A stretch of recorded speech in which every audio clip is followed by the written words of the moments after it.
Good morning.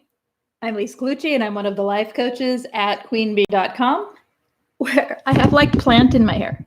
Look, a piece of plant in my hair. Okay, we'll just sort of play with my hair a minute and get that piece of plant out. There we go. Was out in the garden. Anyway, I'm Lise Colucci, and I'm one of the life coaches at queenbee.com, where we help you to discover, understand, and overcome narcissistic abuse in toxic relationships. Good morning. First of all, if anyone has any need for information about narcissistic abuse, head over to queenbeing.com, where there's all the information you could possibly want, and then some. And there are links to peer groups, as well as links to coaching and resources and all kinds of things over there. So head over to queenbeing.com if that is something you need. If you have not hit subscribe, please do so. Should be in the corner down there. Let's see. We're going to get started today. We're going to talk about emotional detachment from narcissists. So really, we're talking about trauma bonding and how to let go.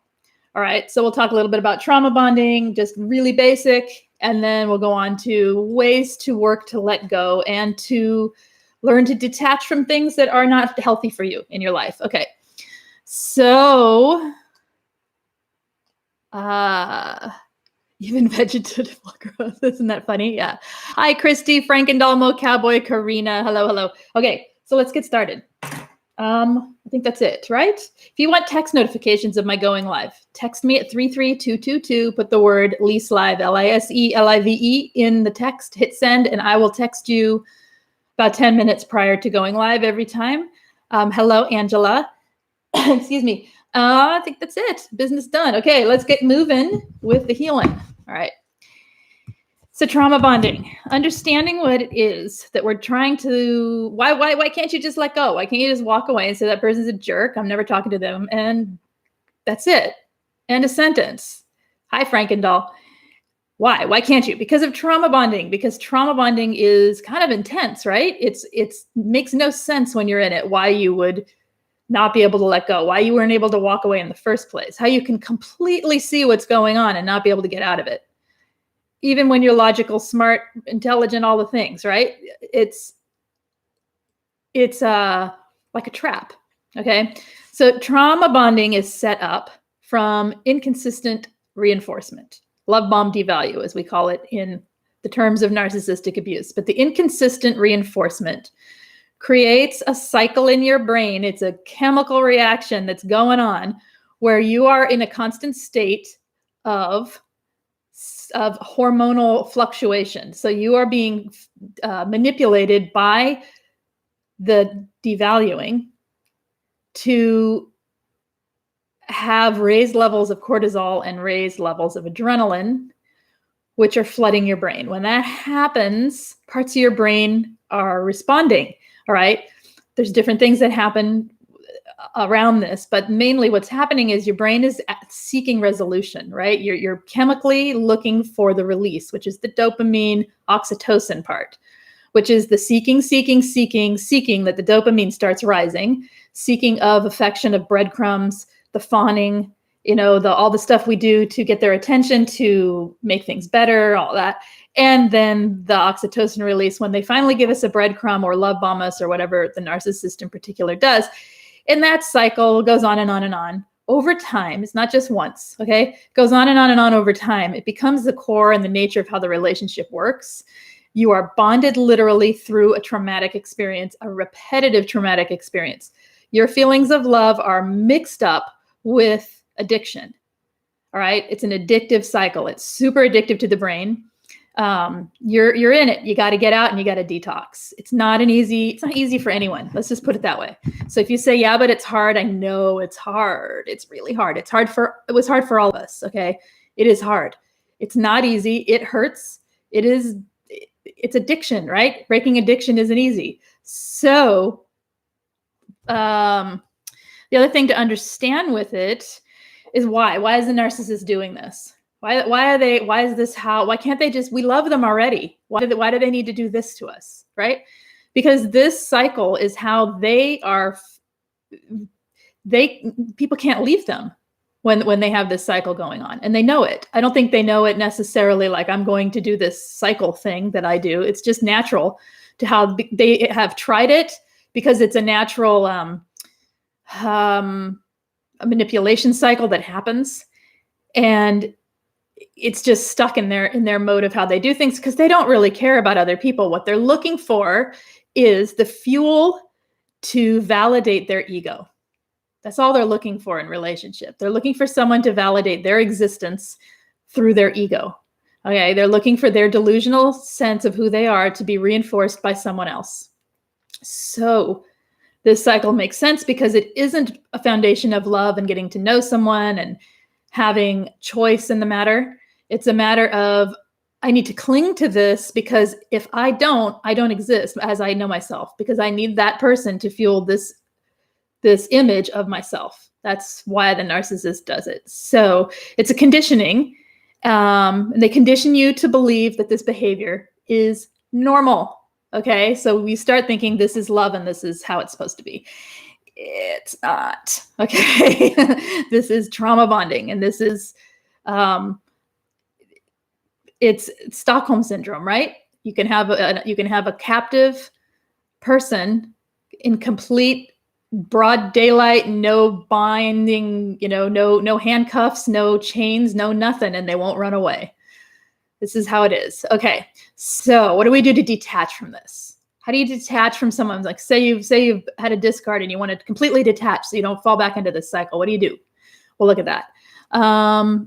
What are we saying here? I just had a big growth this morning. I got a private message on triangulation. I am not even going to give the time of day. Excellent. And I see what's going on. I'm not getting sucked into drama. Perfect. Excellent, Anna.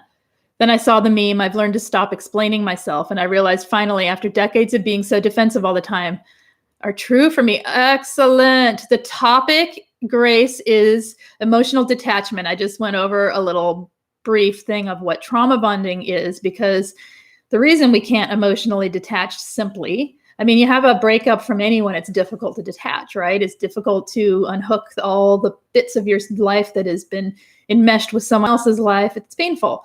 But with a narcissist or any toxic abuse, any abuse really, you've got the trauma bond going on, which is like an extra stronghold on all of this. And it can be very difficult to emotionally detach. So understanding what's going on with you when you are trauma bonded, being that there is an intensity over the relationship, there's complexity, you got gaslighting, you got projection, you got love bombing, you've got future faking, you've got, look how complex narcissistic abuse is. You got some serious complexity going on. You got inconsistency in the way you're treated, and you've got the worst part really, which is the promise of hope that something could be better. The promise is always dangled like a carrot. The promise is essential. Without the promise, you would not go back. So you've got those things going on in your life and you're trying to get away. How do you detach? We'll go there. Okay. All right. Detachment. So obviously, what's the number one thing I'm going to say? No contact, right? No contact is important. Low contact, very low contact if you have to. If you have to be in contact with them, keep it bare bones, business-like, and only matter-of-fact statements to the questions asked or statements needed to say. Otherwise, no contact. Why is it important? Because this addiction is fed with every piece of contact you have with the toxic person. You can be completely trauma bonded to someone, have no contact, but have another narcissist in your life, and it can trigger the trauma bonds back to your original or to the main narcissist that you're trying to go no contact with.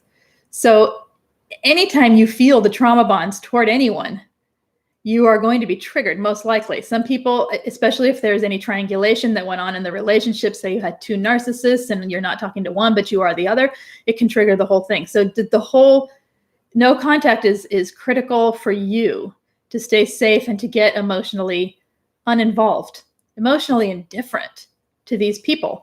All right. Detachment is a real sanity saver, says Kay Colby. I've learned that by doing so, I function better and can focus on myself more clearly. Observe, don't absorb. Exactly. Okay. Mo Cowboy saying, I used to believe that if I used the right words to toxic people, they would understand how their actions would hurt me. In reality, they already know. Exactly. And if they don't know, they don't care. All they care about is the effect that it gives them. It is the results that they're getting. Okay. Is it still trauma bonding after a few years if we have flashbacks, or is it just the brain reminding us of what caused the pain we are trying to avoid in the current situation that caused a flashback? I think it's the latter, unless you have not healed from the trauma bonds. Okay. Some people hold on tight and they're always in this cycle. There are people who obsessively stalk their ex-narcissist for real, literally stalk them on social media, they need to know their every move. They keep themselves in the cycle by not letting go. In that case, they're trauma bonded. If you're living your life and most of the time you don't even think about it, but you have these flashbacks and these memories, or maybe not even don't think about it, but have, you're off doing your life. You're not like, okay, it's 10 o'clock. I have to check their social media. You're not fixating on the narcissist still, then you are probably beyond the trauma bonds, but it's still trauma, right? It's still PTSD we have to deal with. The flashbacks are usually probably more PTSD than anything. And so then it's a matter of processing them so that you can let it go. But I think some of these principles may apply as well. So maybe it's useful. I'm not sure. The flashbacks are not causing the feelings. Say more. Maybe I misunderstood. I obsessively looked up words to find just the right one. And that'll come to next week's topic of the cerebral narcissist. Right? Okay. I think I answered. Okay, good. All right. So no contact is number one for emotional detachment. It's really important. If you can't, and if you're still in it and you're trying to detach, you can still work on the detachment part. It doesn't mean, oh, I can't go no contact, forget it. Let's just turn off this live stream and go on with our day. No, there's a whole lot of other things you can do to begin the process of detachment. But understand that when you are in contact, there is the trauma bond element. And so it will feel more difficult. It won't feel as freeing. Okay. You may feel some relief, but it may not feel as freeing. So, and that's okay. Sometimes that's the process we have to do to get there. All right. Alcohol brings out the trauma bond for me. I have been doing so good, but I have a drink the other night. Try contacting him yesterday morning. I sent an email saying, please don't respond. Yeah, dropping the inhibitions isn't maybe the best thing sometimes, right? Maybe having a friend around you if you are deciding to have a drink instead of someone to distract and entertain you and make it more fun, instead of a thing that you do where you go into your darkest places and then need the relief of the toxic person. Oh yeah. I believe there is a feeling attached is an emotional flashback. Yes, it's an emotional flashback if there's a feeling attached, if that's what you're asking. That's what I think too. That doesn't necessarily mean it's trauma bonding per se still.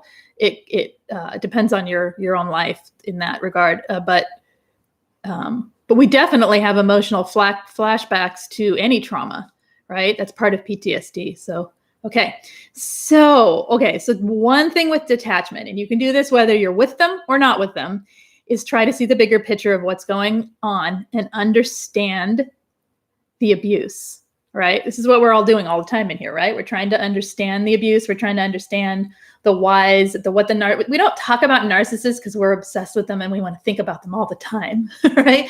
It's guaranteed Angie and I do not want to do that. That is not our goal in life, is to sit and ruminate and think about narcissistic people 24/7. However, talking about them gives people the information so that they can let go of thinking about it 24/7. Oh, I understand. I get it. Okay. Wow. That's a lot to take in. All right. That kind of thing, instead of wonder why they do this. Does that happen all the time? Is this normal? Is it me? No, it dispels the myth when you know what's going on. Seeing the bigger picture can help you observe what's happening in the situation. So there's that. Okay. So then another thing is try to see it as an outsider. When you are feeling, excuse me, especially when you're feeling it's my fault type of things, or is it really that bad? Or, well, did this really happen? Are they really that toxic? Those things where the cognitive dissonance kicks in and you know it's abusive, but maybe it's not, and you're confused. Try to see it as an observer would see it. Think about the situation you just experienced, and what if you saw that happening to someone else? If you saw that happening to someone else, what would you think? All right. What do you see? What is it? What perspective are you gaining from that? That can give you a bit of emotional distance from your own reaction to it. All right. You try to see yourself in the situation too. Try to picture yourself going through this. Try to picture the argument and watch it in your head. Like, whoa, wait a minute. That other person is not being very nice to me. they're gaslighting me. They're totally manipulating. Okay, I see it now, like that. But try to see yourself as a character playing it out and see what happens. It's a little bit of detachment from the whole thing so that you can actually process what's happening and get a little bit further back from your emotions. We have to feel our emotions, which is coming up too. But sometimes they confuse us because of the cognitive dissonance. Try to become the observer. Sounds easy, not always easy. It isn't. This is why we talk about it. It's just tools. It isn't. None of this is easy. If it was easy, it'd be like 3 videos done, right? It's not easy. Tried to distance myself from emotional reactivity shared in support groups. It's tricky, isn't it? It's tricky because we attach to the emotion so strongly, and the need for that emotion to be validated so strongly. But what we're missing sometimes is we can't validate the emotion when we're that close. You're never going to validate the emotion of it's my fault when someone's abusing you, because it's not true. Okay. You can justify all you want on the reasons why it's your fault in order to prove that cognitive dissonance is true, so that then you can stay in the relationship and remain within the trauma bond addiction cycle. But it isn't going to ever feel like validation, because it's not a true statement. The second someone says, you know what, I lived through that too. Did it feel like this? Were you like having this huge argument? You got completely devalued and told you were wrong and told you were crazy. And then the next day you were the one apologizing? Because I did that. And you don't even know what you're apologizing for, but you're darn sure it's your fault. As soon as someone says something like that to you, you get the validation because that's the truth. So stepping back and giving yourself that validation from like a more observing standpoint can actually help. All right. Here's a big one for us. Okay. This is us taking accountability for our own life. Try to understand what you are attached to. What in this relationship are you getting from it? Or did you get from it? What did you need? What do you want? What were you seeking? That is, I take some self-observation and some self-awareness to not judge yourself for it, and to be fair with yourself when you're listening. If you judge yourself, you've just blocked your answer. You've just blocked your way out. So stop the judging. All right. So if you're like, I just really needed someone to care about me, I didn't care who. That's kind of, it makes me feel kind of, but really, if I start getting into the, that's so stupid, I'm so embarrassed I actually just said that on YouTube, right? If I start going into my negative dialogue, I've blocked my way out from experiencing what I needed to feel, which is, yeah, I kind of did need that. That's the truth of what I needed. And to see that I was looking for it in the wrong place, right? And that's not the way to get it. The way to get it is to validate yourself and to give yourself the love and care that you need. And when other people are in your life who can do that, it's a completely different situation than someone manipulating you to stay with them, right? And to take the abuse and to take it just so you get a crumb, right? So be honest with yourself about what it was you needed from each of the parts of the relationship. What was it? What were you looking for? Why'd you stay? Like, for real? And be honest and clear and kind to yourself. That may be something that's best to do, in therapy or in a coaching group or a coaching session, so that you're not all about yourself with it. But Some of us can do it by ourselves, and some of us need help with that. Anyway, that's being responsible to yourself, because those needs are real, all right? There's nothing wrong with them. And seeking things from toxic people is normal. They're your partner. You're supposed to seek things, right, from one another. That's just how humans interact with one another. But when we stay anyway, we have to question what in us needed that relationship. Okay, so that can help you detach, because once you understand it, you can start giving it to yourself. You can't give it to yourself if you're hiding from it. All right. So then talk to other people, talk to other survivors, talk in support groups, get in group coaching, get in anything where you've got other people to share the experience with. That validation you get from other people, and you're giving the same validation back to other people, can help you detach, because you get to see the big picture. Oh my gosh, so many people are living through this. That is exactly what I lived through. This is wild. What is happening, right? This isn't normal. None of these people are crazy, and these people are all seem nice. Must be that it's not me too, right? What's going on? So that validation that you get from talking to others can help with the detachment. Honestly, telling your story to people forces accountability on yourself to not go back for some people.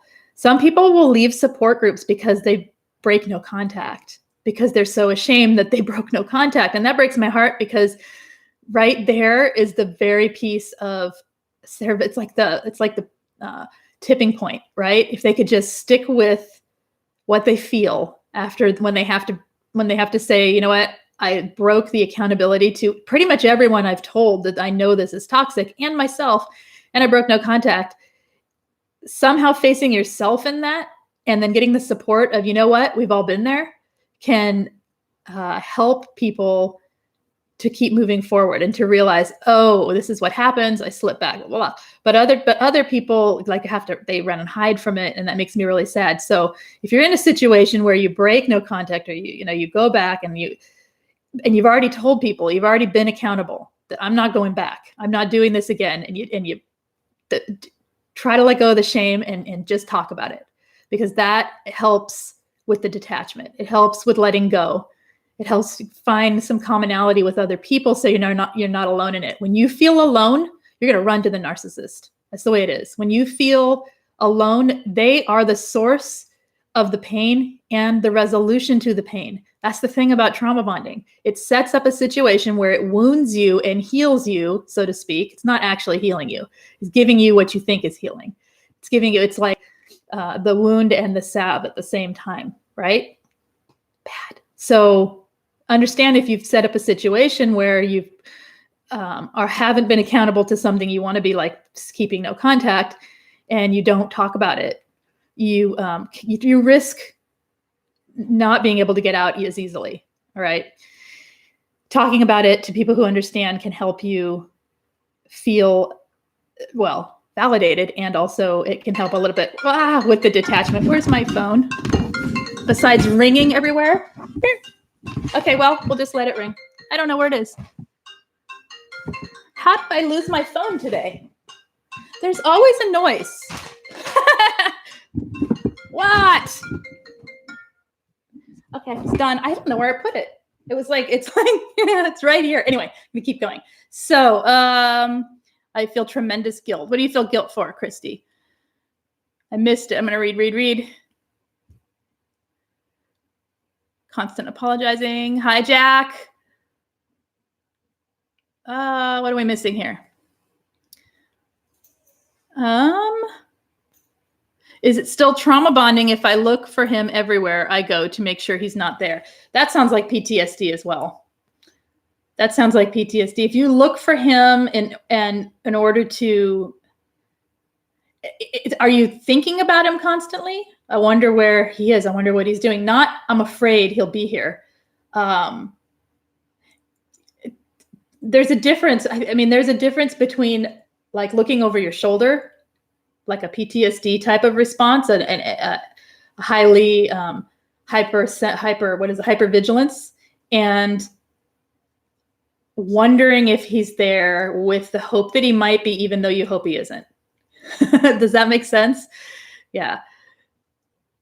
I've seen so much judgment when you admit to breaking no contact that I don't mention it in groups. Okay, well, you tag me if it's in span because I'll come in and stop that.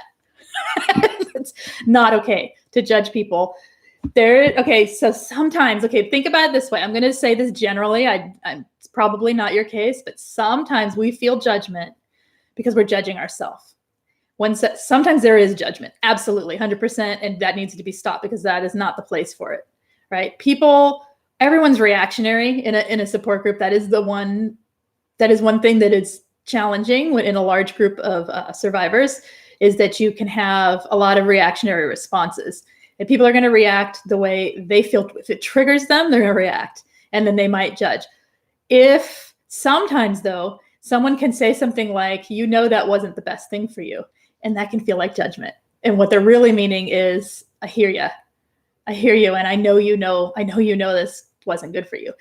Sometimes it's just the way people say it, and sometimes it's real judgment, and sometimes we hear things that are more that can sound like judgment, but it's really our judging ourselves. So there's all kinds of things that can go on with that.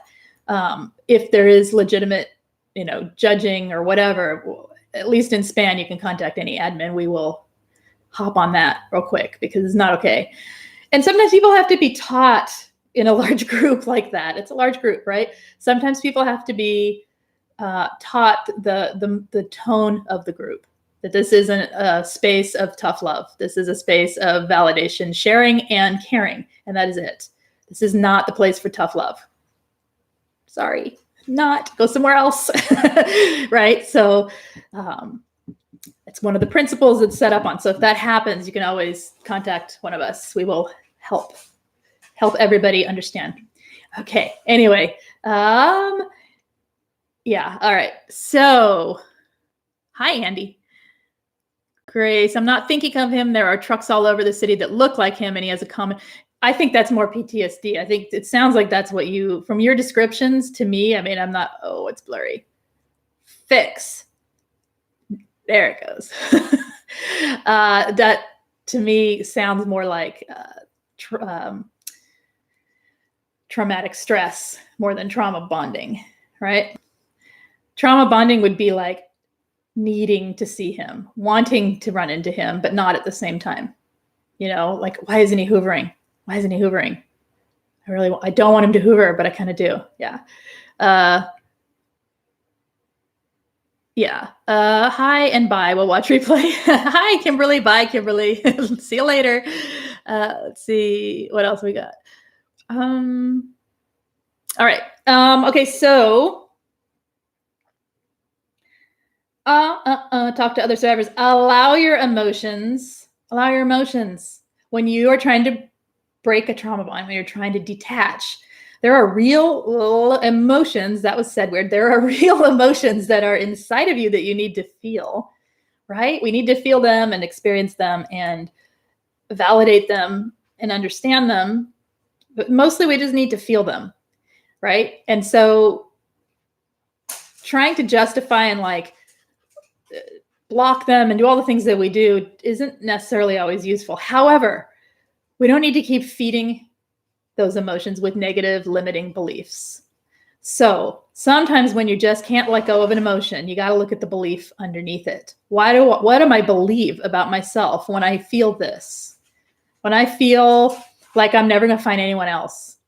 That's one of the trauma bond things people say. I'm never going to find love again, ever. It's not going to happen. What am I actually saying to myself? Why do I believe that? Well, I might have a limiting belief of something like, I'm not enough. I'm not good enough. That was the best I could do. And he actually cared. He actually seemed to care when he chose to. when he gave me those breadcrumbs, I got what I needed in those moments. Or this part was really good, and so I should have just sucked it up and dealt with all the bad because the part that I needed was there too. But what are we believing about ourselves? We're believing I'm not enough. I'm not good enough. I'm, whatever it is. So look at those beliefs underneath the emotions and stop feeding those limiting beliefs back into the emotions, because then you're in a destructive loop inside yourself.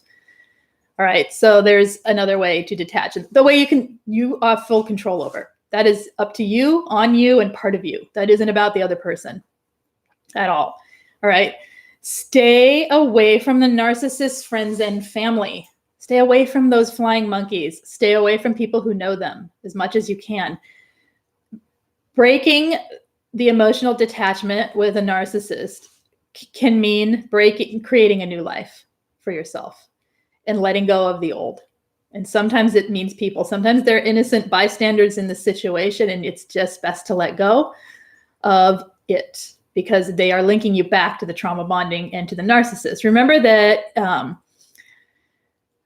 that the narcissist survivor relationship is a relationship that has become an essential part of your life. It's everything. Your life is lived to serve a narcissist when you are with them. That's it. That's what your sole purpose in life is, to function as supply for the narcissist when you are in a relationship with a narcissist. So you got to have a whole new life when you step out of it. It's not like you can just remove them. A lot of times it does mean letting go of people around them. Not always, but a lot of times we have to. So it depends on how you're personally being affected by it. But for the most part, if it's someone close to them, it's probably not a safe person to have in your life at this point. Letting go of the idealized thinking that they can change. Letting go of the hope. Yep. Letting go of that promise we talked about earlier on when we were talking about trauma bonding, that one of the key components in trauma bonding is the promise of something better. The future faking, really, the promise of hope, the promise of an idealized life, because that's what they set up. They like idealization and objectification. So they set up an idealized, objectified looking perfection, and then they knock it down so that they can control the level at which they play at which the whole relationship, meets, until they devalue it so much that their toy is broken and they have to throw it away and get another one. Okay. So let go of that hope. That hope was it's a false hope, and it was part of a trauma bonding cycle. It is not, yes, you're an empath. Most likely you can see someone's potential. We can see their potential. I can tell you how amazing that man would have been if he were not a narcissist. The fact is. He doesn't have empathy, and he cannot accept accountability for anything in his life. He pushes blame. He flips the script. That's his mode of operation. That is not going to change. I have to let go of my hope that any potential I see will be met. It's not mine to fix it. It's his, and he's not going to. So end of sentence. Let it go. There's nothing more to say there. It's just, you just got to let it go. Work on your own potential. See the good in yourself and how this person has blocked you from meeting your own potential. Yeah. Let go of hope for any closure. This is creating closure, Christy. You can let go. There is no such thing as closure from another person, in my opinion, ever. Real closure comes from understanding yourself and seeing where you can let go and seeing where you can make change in your life, and that you no longer need that person around, and that you never really did. That to me is the biggest piece of closure, especially with narcissistic abuse. It's not going to happen because you're not in a real relationship. You're in a transactional exchange with someone who is seeking supply and seeking ego validation and using that as a basis of love. So there isn't closure. There's only finality, and that isn't really finality because they continue to hoover. So it's very one-sided, and it's very, without accountability on both sides, how can there be any true closure? It can't be. So you close it yourself. And all of this stuff is closure. All right. As you work through it, you will hopefully feel a sense of more and more closure and realize one day, I feel completely indifferent to that person. It doesn't matter. And then you realize, I just got closure. All right. Okay. Took me a year, but I'm feeling brand new. I have hope again to find and finally don't feel afraid. Still working on getting better, but okay. Thanks to you guys. Excellent, Angela. Okay. I understand. Need to get my head and heart to understand that. I'm going to mentally slam the door in his face. Exactly. If you slam the door in his face, on the other side of that door is a mirror to yourself. Does that make sense? Look at yourself when you slam that door and say, I'm here. I'm the one that needs to live my life and be happy and find the things I want to seek. I'm the one that matters, not him. He just is a person that manipulates people. And I'm in this trap that's attached to that. And I need to close the door on that and see myself instead. You're way more interesting, I promise. And you have the capacity to love, and you've just been giving it to the wrong person. It should be flowing in towards yourself, right? That capacity to love is huge. And there's enough of it there to give to yourself. You just got to learn how to open up to yourself. Does that make sense? Maybe not, but I don't know how to word that right now. Okay. Okay. Well, the next point was exactly what I'm saying. Use the empathy that you have toward the narcissist. Use the piece of yourself that is intuitive, that sees the good in people, that sees the the positivity, and turn it inward towards yourself. Start to see the good in yourself. The more you see the good in yourself, the higher your standards are for how people should treat you. If you see that you're a pretty amazing person, you're not going to let someone walk all over you. You're not going to let someone treat you like that. It's not okay. Because you will have your own back. And we don't have our own backs when we're pouring all of that toward the toxic person instead.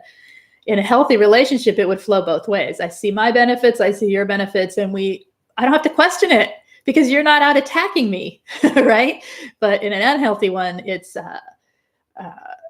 very one-sided. And so we're pouring all of this into them and we're missing ourselves. All right. Okay. Get rid of reminders. Clear your house, home, phone, everything of reminders of your toxic abuser. Get rid of gifts. Get rid of pictures. Get rid of emails, texts, notes. Lock them away. If you need to keep them for whatever reason, put them somewhere you're not able to access them real easily, and just don't look at them. It's important. Get something new going in your house. If they lived with you, change it up a little. Paint a room or buy some little decorations or something to make it feel more like yours. Change things toward yourself and what you want, and eliminate the things that they liked. Like if they really, really liked whatever, get rid of that stuff. Even if you like it kind of too, it doesn't matter. It's just stuff. Change it. Change it up so that you're not in a constant state of living both lives, right? The new one and the old one. We want the new one to take precedent, and the one that you're aiming toward to take precedent versus the one that keeps you pulling you back in. So reminders. Sometimes reminders can be things that we do enjoy, like music or movies or events. That can be tricky. In order to detach from someone you need out of your life when they are involved with something you love can be tricky. So in that case, you start forming new associations, and this may take a while. It may mean, like, say, let's just use music as an example. Say there's particular bands and particular music you really, really loved, and you shared that. So now every time you hear that, you're pulled back in, and you're traumatized, and you're triggered, and you're having all these reactions. Okay, so put that music on the back burner for a while. Doesn't mean you got to let go forever. Just go on a musical vacation from it. And try something completely different. Try something new. Spotify and stuff like that are great for just playing finding one thing, and then you can play the station and find new music that is related to the one thing you like. Ask people, what do you like? Give me something new that you like. Find new stuff. Even if you don't really like it, just try it and see where it leads you. Finding music now is not as hard as it used to be. It's pretty easy. You can just click on something, listen. If you follow like what's next in the place, you'll eventually find something you like, and then just listen to that for a while and give your old stuff a break. With anything like that, like say you love, say you love tennis, and you played tennis together all the time, and you want to be able to play tennis again, but it's just too triggering. Well, take up badminton or something that's somewhat related. I don't know what would be related, but anything, a net sport, volleyball, whatever. Take up something that is somewhat related, and make new associations, and then go back and try it again. Sometimes we just got to take a break and try new things and get the new associations in our brain firing off, so that it also gives you space of time. So as you're doing that, it's not like you're going to just like change the thing. I'm going to change to different music. I'm going to put this other music on the back burner for 4 months. I'm not going to listen to it. And then no healing is going to happen in those 4 months, and you're going to come right back to the music. No, in those 4 months, you're going to be working on so many other things toward your healing that you're going to come back to that old music from a different mindset, and hopefully from a different place in your healing. Yes, it'll probably trigger you a few times, but it's not going to be the same, hopefully. Okay. What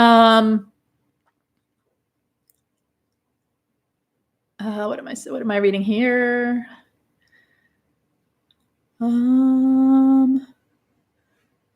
Okay. Okay. So focusing on newly on your life can mean finding, like I was just saying, finding new avenues for your interest, finding new things to do, new events, new likes, just changing things up, exploring who you are. You'll lose yourself with a narcissist. And in order to emotionally detach from them, we got to find ourselves. Who are you going to attach to if it's not them, right? You got to attach to yourself. You got to find your interests, your likes, your desires. And that takes time. That's a process. And if you've been with one for a long time, or if you've been with several in a row, or if you've grown up with them, that can mean you don't even know who you are to begin with, because you've always done what other people wanted you to do. So take your time and learn that this is an exploration of your life, of the world around you, of the life you've been given here. So start to see what is yours, start to see what is you, and find new things. As you're doing that, the detachment to the narcissist hopefully will fade a little, because you are spending so much time and energy focusing on you. All right. Getting away from thinking about them toward thinking about your own life is the way to detach. Okay. Is a way to detach. So we talked about that one. So take note of reality. This is a big one. Understand what's really happening and what is your fantasy of what is happening. All right. Because when you are trauma bonded, and say the narcissist is being really nice now when they're hoovering, that's not niceness. That's not kindness. That's not a change of heart. This is a cycle. You've seen it before. You'll see it again. You can talk to any survivor and they'll tell you, oh yeah, you're in a hoover. Just wait. You are in the cycle of waiting for the other shoe to drop.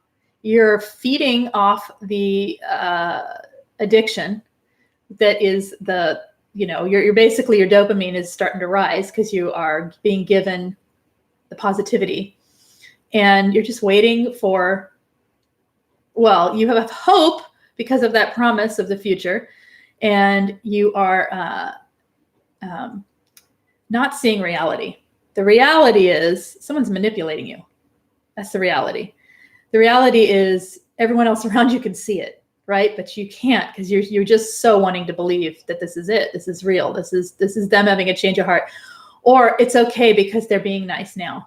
I'll deal with it when they're mean again. Or I just need to see them. I just need to see this play out. That kind of thing. Sometimes we do. We just need to see it play out. But while you're seeing it play out, watch it play out.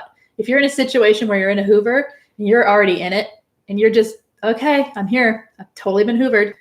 Watch it. Just watch it play out with reality without any attachment to the outcome. Just watch. Watch it like a movie. Detach from your own emotional experience of it, because otherwise you're stuck in the trauma bonds. I'm not saying dissociate and pretend it isn't happening. I'm saying watch it. Pay attention. Like, even journal it. This is what happened today. This is what, oh, here it is. Today came the devaluing. There we go. We're in the next part of the cycle. This is it. I'm not doing this again. Like you gotta watch the reality as it's happening, or else you're just stuck in the dream that they're creating for you. All right. The main point in all of this, and we're going to end soon, and if you guys have anything that you want to talk about, please let me know. If you have any questions or issues going on. Hey, Violet, let me know. The lack of resolution is what's painful, in my opinion. Talk about that. Why is it painful? Why are you seeking resolution? It's blood from a turnip, right? Why are you seeking resolution from someone who can't be accountable? Why do we do this to ourselves, right? It's not ourselves, but it is kind of at a certain point. We have to, not anymore, I was, right? So why was it, what was it you needed besides the resolution? What was it that you needed? And maybe that will help other people Who are you going to attach to? Ghostbusters, not Ghostbusters. Well, maybe, I don't know. Detaching and observing like that before I went no contact really helped my mind when I did go no contact. Also made me feel like I was withdrawing in peace and understanding. That you can be silly. You needed to solve the cognitive dissonance. Yeah. Uh-huh. Because you're smart and you needed your brain to be actively involved in the process. That's probably why, right? And that makes sense. It does help so learn to observe. Learn to observe. One thing you can do to learn to observe yourself. It's a kind of a mindfulness way of living life, so to speak, is being able to know that you are not your body, you're not your emotions, you're not your thoughts. Those are parts of you, right? You're not just your feelings. You have the feelings. Who has the feelings? The person who's watching, me. I have the feelings, but they're just something passing through me. Because one minute I feel this and the next minute I feel that. It's not a solid thing that I can anchor to that's me. That's something I experience, just like I experience nature when I'm out in it, just like I experience talking to other people. This moment in time, whatever I'm feeling right now is not what it's going to be in 5 minutes. So, those are things we can watch from an observing standpoint. That doesn't mean I'm cold and I don't feel. It means I know that I am not those feelings, that those feelings are things that I have that pass through me. The same as your body. If your body is where you're inside of it. You're living or whatever we are, where it's the physical part of our existence. I'm getting a little esoteric here, but really the place of observing is not in the feelings and it's not in the thoughts. It's this magical place of just sitting back and watching. And it's being, it's just being. And that's a whole long esoteric topic to talk about, but some of these tips are ways to get there in a way that helps you. If we're clinging to our emotions, it's very hard to get away, and it's very hard to emotionally detach when you believe that those emotions are all there is. Does that make sense? Think about it. You can feel like, I don't know, eight or nine things at one time emotionally. And how if you're attaching to only one of them, you're missing the big picture of your life. And that's what a narcissist wants you to do. They want you to attach 100% to them and give them all of your energy.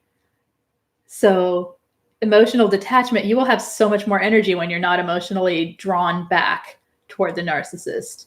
That doesn't mean you're not going to have PTSD episodes like Grace was talking about, or you're not going to have, like, that's not the end all and fix everything, but it definitely breaking the trauma bonds and becoming more emotionally detached changes the game a lot. You really get indifferent. You're not concerned with that other person. What you're concerned with is your own healing at that point. You're concerned with using the information that you learned about that toxic relationship and about the way you were treated and about your own part in it in the sense of how you feel about yourself now from it. And you're interested in transforming that. And that's a whole different place in your healing. And it's better. And there's a lot more energy and you smile more. So, okay, that's what I got for emotional detaching from a narcissist. This was somebody asked for this last week. So any topics you guys want to talk about, let me know. I think I'm going to talk about the cerebral narcissist next week.